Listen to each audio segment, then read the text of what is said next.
Ready to unlock your website's hidden potential with powerful tracking? Let's get started with the first step. Access your WordPress dashboard and find the plugins section. From there, select Add New. In the plugin search bar, type in Code Snippets. You'll see this plugin that helps you easily add code to your website without directly editing theme files. Click Install Now and afterward, activate the plugin. Next, you need your Google Tag Manager container ID. Head over to your Google Tag Manager account and locate your container ID. It's a string of characters, like GTM XXXXXX. Find and securely copy it.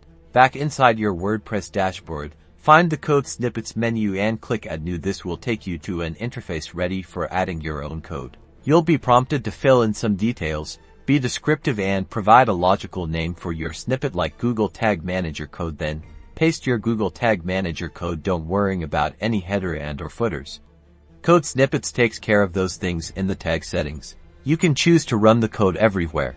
Scroll down and find the Run Snippet Only on Site Front End option to ensure the tracking code applies to your front end. Finally, save and activate your snippet. Congratulations! Google Tag Manager is now active on your website.